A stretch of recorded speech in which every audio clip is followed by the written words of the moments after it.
So this is elementary school reading. Well, it's reading for upper elementary students. Okay. It's for students that are in elementary school. And we really talk about, we look at building vocabulary skills. We look at building context clue skills. We look at building characterization understanding. So we work on that using real books, okay, and real text. Okay, so we're going to use two texts this year or this term, and we're going to get into that in just a second. So I'm Mr. Davis. I've been working at Momentum for 3 years, 3 or 4 years. No, 3 years. 3 years. I have a master's degree in reading curriculum instruction.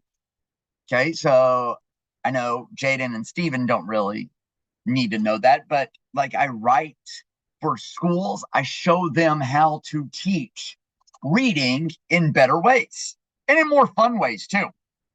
So we'll do fun things. We'll do fun things too with reading. And I try to choose good books where our discussions will be fun as well. I've taught elementary students, middle school students, and high school students, and I have even developed a literature-based ESL program for college students looking to transfer to universities in the United States. Now, you guys aren't college students, okay? And I love teaching elementary students. In fact, okay, are either of you in the fourth grade? I'm in fifth grade. You're in fifth grade. Awesome, Stephen.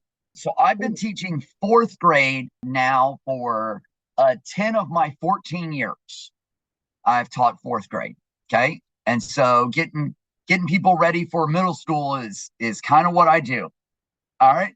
Fourth and fifth grade reading. Students will be working with award-winning and best-selling works. Students will be responsible for completing assigned reading prior to class. So you will have some reading homework. Now, I understand that it's not during the summer now. Okay. So you actually have like school homework to do. Okay. But Stephen and Jaden, do you ever get homework from your teacher where it's just, hey, read for 10 minutes or read for 20 minutes?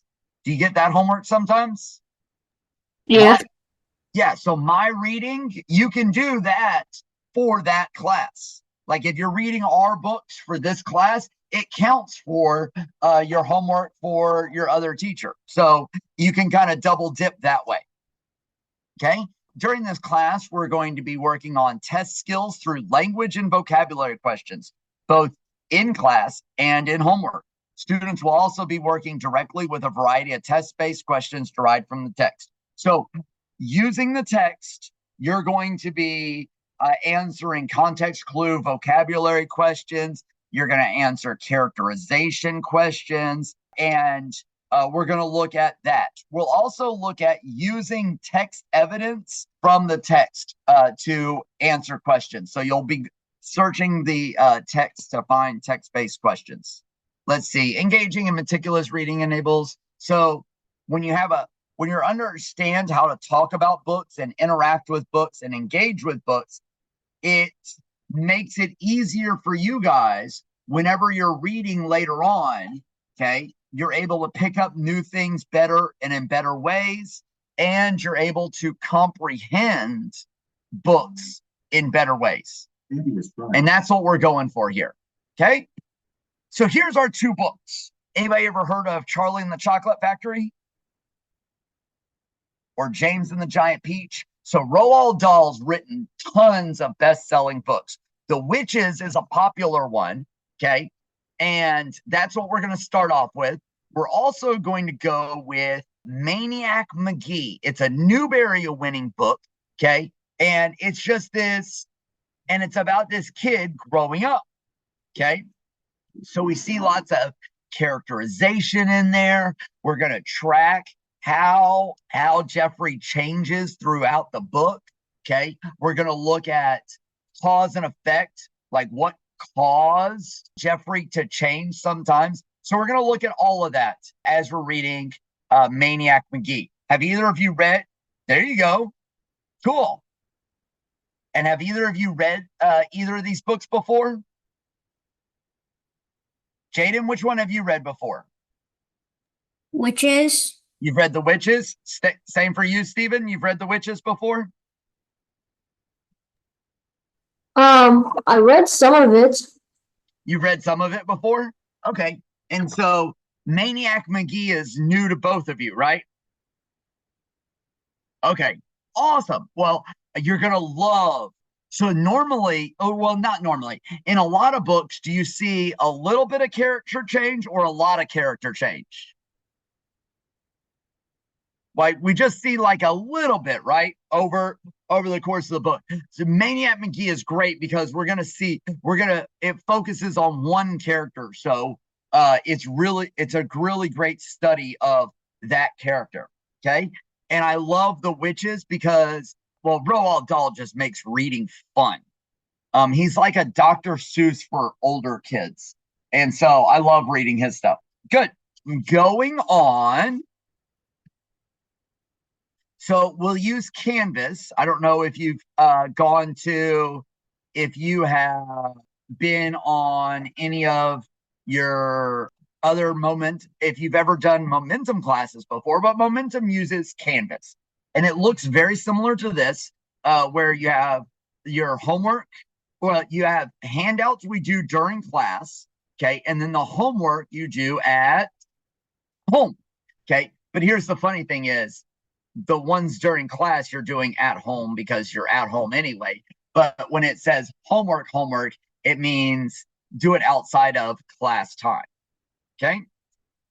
All right. So before we get into Q&A and we're going to do a practice real quick. I'm going to read this section from Maniac Magee. Maniac Magee was not born in a dump. He was born in a house, a pretty ordinary house, right across the river from here in Bridgeport. And he had regular parents, a mother and a father, but not for long.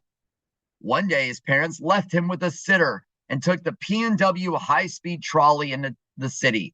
On the way back home, they were on board when the P&W had its famous crash, when the motorman was drunk and took the high trestle over the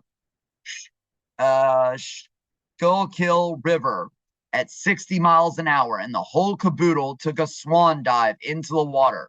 Just like that, Maniac was an orphan. He was 3 years old. Of course, to be accurate, he wasn't really Maniac then. He was Jeffrey Lionel Magee. Now, little Jeffrey was shipped off to his nearest relatives, Aunt Dot and Uncle Dan. They lived in Hollidaysburg in the western part of Pennsylvania. Aunt Dot and Uncle Dan hated each other, but because they were strict Catholics, they wouldn't get a divorce. Now, around the time Jeffrey arrived, they stopped talking to each other. Then they stopped sharing. Pretty soon, there were 2 of everything in the house: 2 bathrooms, 2 TVs, 2 refrigerators, 2 toasters. If it were possible, they would have had 2 Jeffreys. As it was, they split them up as best they could. For instance, he would eat dinner with Aunt Dot on Monday and with Uncle Dan on Tuesday, and so on. All right, so we're going to talk about, let me see. So can you see the vocabulary questions on the screen? Thumbs up, thumbs down? Thumbs up? Awesome. Okay, so orphan. Okay. Jaden, I'll let you start out with this one. Large boy, a school bully, a mean sister, or a parentless child. What are we thinking, Jaden? Parentless child. Good. And then Stephen, I'll let you do accurate. Accurate means precise, friendly, beyond, or troubling. Precise. Precise. Good. Now we get down here where we're using those words in context again. Okay. So right here, it might be a little bit easier, but when we do it in an activity form, it's a little bit more challenging because you're going to have vocabulary growing throughout the book. So looking at this, Jaden, I'll let you take this one. Batman grew up as an, would we put friendly here? Would we put accurate there? Teacher there, orphan there or freakish there? Orphan. Okay, let's try that. Okay. Oh, I didn't click on precise, and you said parentless child. Okay. The construction worker needed blank measurements to build the perfect bed. Stephen, this one's for you. The answer is freakish, right? He needed freakish measurements to build the perfect bread. Accurate. Accurate. Okay. You think accurate's a better answer? So, any questions about those two types of vocabulary usage? How we're going to use vocabulary building? So, do you remember hearing those words in the text? Did we hear those words in the text? Good.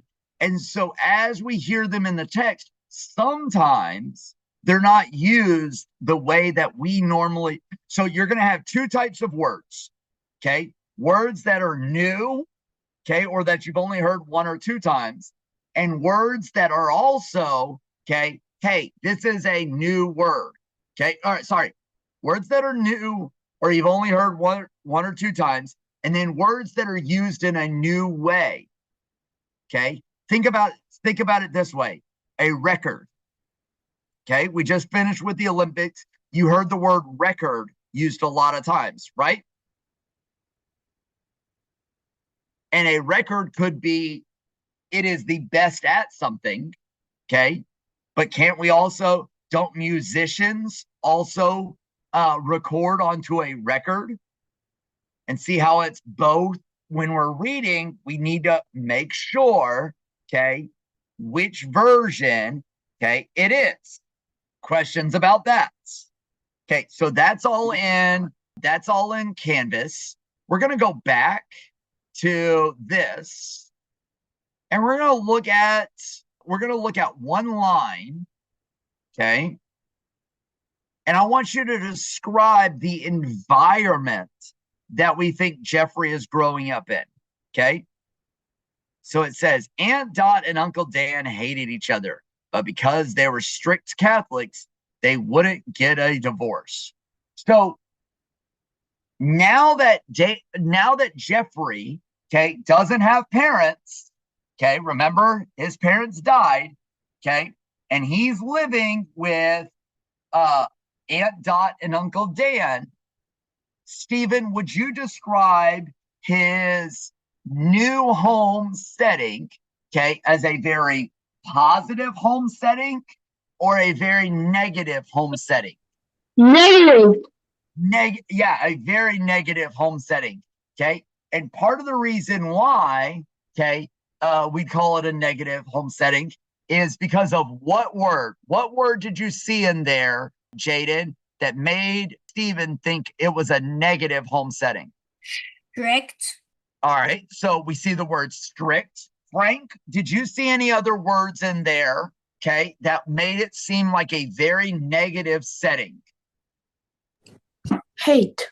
Yeah, they hated each other, okay? Now, does it say that they hated Jeffrey? No, it doesn't. But we see the environment, okay? Now, let's talk about a character. Why would it mention Aunt Dot and Uncle Dan hating each other and Aunt Dot and Uncle Dan growing up or having two of everything while Jeffrey is growing up? Do we think this is going to affect or change Jeffrey as he's growing up? Jaden's nodding his head, okay? So this is probably going to be one of those things that is going to affect him growing up, and we're going to see that change. Beautiful. Now, you guys, so each week, okay, we will read some chapters. You'll have some chapters that you read at home, okay? We will read some in the classroom as well, okay? We'll read some chapters in the class as well. But then we'll also answer some questions, okay? And we typically, not always, but when we typically try to play a game. There is your login information, guys, Okay, so if you'll go to play.bookit.com and enter that code in, we will look at some characterization questions. Here we go. 3.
All right. No, we're not going to play again. Okay. All right. So, okay, we've got so when we're doing the courses, we've got the 2 books that we're going to be doing. Okay. We are doing Maniac Manky and Roald Dahl's The Witches. Okay. Kind of one new, one old sort of thing. We're going to look at new vocabulary, vocabulary usage, characterization, character change, and using that text evidence. And then we're also going to be looking at reading through context clues and text evidence. Okay, so we'll look at those things. The other thing that I wanted to let you guys know is there's not a significant amount of reading, okay, that'll be done in homework, because since it's during the school year, what I'm going to do for you guys is kind of break it up to where it's like, hey, you only have to read these pages or this chapter, one night, and then you can read it the next one the next night. Okay, so I'll show you how to manage your reading during the school week so that you're getting your homework done for your regular classes, but also building your reading through us. Okay, and then we have the games, that increase context clue building, vocabulary building, and also characterization.